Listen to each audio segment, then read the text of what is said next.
Hi friends, நம்ம இன்றைக்கி ஃப்ரீஹா mathematics சேனலில் 5th மேக்ஸ் டேர்ம் 3 இன்இக்வாலிட்டி அப்படிங்கிற சாப்டர் தான் பார்க்க போகிறோம். அதாவது இது வந்து 4th சாப்டர் அல்ஜிப்ராவில் ஈக்குவாலிட்டி 4.1 எக்ஸசைஸில் வந்திருக்கும். அதுக்கு கீழே இன்இக்வாலிட்டி அப்படிங்கிற இந்த இன்ட்ரடக்ஷன் பார்ட்டுக்கு கீழே தான் நமக்கு எக்ஸசைஸ் 4.2 வந்து இருக்குது.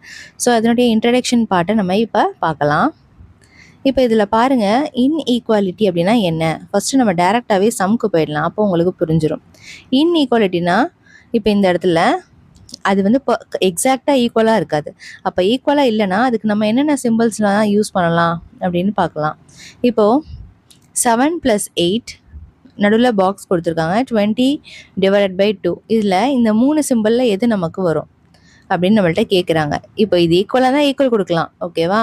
ஸோ அப்போனா அது ஈக்குவலிட்டின்னு வந்துடும். ஸோ இப்போ greater than or less than 2 symbol கொடுத்துருக்குறாங்க. ஸோ இதே எக்ஸாக்டாக நம்ம செக் பண்ணணும். இப்போ 7 + 8னா நமக்கு என்ன கிடைக்குது, 15 கிடைக்குது. 20யை 2 டிவைட் பண்ணால் 10 கிடைக்குது. இப்போ 15 and 10 கம்பேர் பண்ணுங்கள், எது பெரிய நம்பர். ஸோ அந்த சைடு தான் நம்ம ஓப்பன் சைடு வர மாதிரி எழுதிக்கணும், ஓகேவா. ஸோ அப்போ 15 வந்து நமக்கு கிரேட்டர் 10 விட, ஓகே. ஸோ அதனால் இந்த சிம்பிள் எழுதியிருக்கோம். ஸோ இதே மாதிரி செகண்டு 12 3s வந்து 36, 9 4s நமக்கு 36. அப்போ ரெண்டுமே 36னால் இது வந்து ஈக்குவாலிட்டி, ஸோ ஈக்குவல். நெக்ஸ்ட் அடுத்தது 15 - 5 18 × 3 ரெண்டையும் செக் பண்ணால் 10 and 24 டிஃப்ரெண்ட்டாக வருது. ஆனால் 24 பெருசாக இருக்கனால அந்த சைடு ஓப்பன் பண்ண உங்களுக்கு ஈஸியாக புரியுறதுக்காக சொல்கிறேன். அந்த சைடு ஓப்பன் பண்ணியிருக்க மாதிரி அந்த சைடில் எழுதிக்கோங்க. எந்த சைடு பெருசாக இருக்கோ அந்த சைடு ஓப்பன் பண்ணியிருக்க மாதிரி அப்படின்னு ஞாபகம் வச்சுக்கோங்க. Next example 4.2. இதில் write a number in the box that will make the statement correct. So இந்த ஸ்டேட்மெண்ட்டை கரெக்டாக கொண்டு வரணும் அப்படிங்கிற மாதிரியான நம்பரை இந்த பாக்ஸில் எழுதணும்.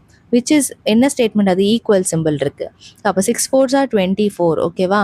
ஸோ அப்போ இங்கேயும் 24 வர மாதிரி நம்பரை வந்து என்ன நம்பரை வந்து 6ல் மைனஸ் பண்ணால் 24 வருமோ அந்த நம்பரை நம்ம இந்த பாக்ஸில் எழுதினா தான் கரெக்டாக நமக்கு 24 அப்படின்னு கிடைக்கும்.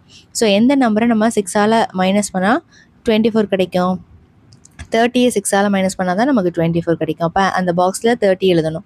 ஸோ அப்போ தான் இந்த ஸ்டேட்மெண்ட் வந்து கரெக்டு. ஏன்னா ஈக்குவல் கொடுத்துருக்காங்கல்ல, அப்போ அந்த ஸ்டேட்மெண்ட்டை நம்ம கரெக்டாக ஆக்கணும். அப்போ கரெக்டான அந்த வேல்யூஸை கொடுக்க போகிறோம். நெக்ஸ்ட் அதே மாதிரி இங்கே 35 5ஆல் டிவைட் பண்ணால் நமக்கு என்ன கிடைக்கும், 7 கிடைக்கும்.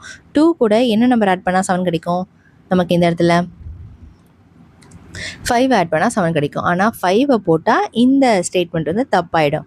போன சம்மில் ஈக்குவல் இருந்தது, ஓகே. இந்த சம்மில் வந்து இங்கே பெருசாக இருக்கணும். அப்போ 5க்கு மேலே எது வேணாலும் நீங்கள் இந்த இடத்துல எழுதிக்கலாம். 5 6 7 எது வேணாலும் நீங்கள் எழுதிக்கலாம், பட் கிரேட்டராக இருக்கணும். அப்போ இங்கே 7 வந்திருக்கிறதுனால இங்கே 7 வராத மாதிரி எழுதணும். அப்போ இதை விட பெருசாக எழுதணும். ஏன்னா அந்த சிம்பிளை செக் பண்ணுங்கள், இந்த சைடு தான் பெருசாக இருக்குது. அப்போ இந்த இடத்துல 6 அப்படின்னு எழுதியிருக்காங்க. நீங்கள் 7 கூட எழுதலாம். கீழே எழுதியிருக்காங்க பாருங்கள், instead of 6 the solution for this condition can be 7 8 எது வேணாலும் இருக்கலாம். ஆனால் 5 மட்டும் இருக்கக்கூடாது, 5க்கு கீழேயும் இருக்கக்கூடாது. 5க்கு கீழே இருந்தால் அந்த சிம்பிள் நடுவில் இருக்க சிம்பிள் அந்த சைடு ஓப்பன் ஆகிடும்.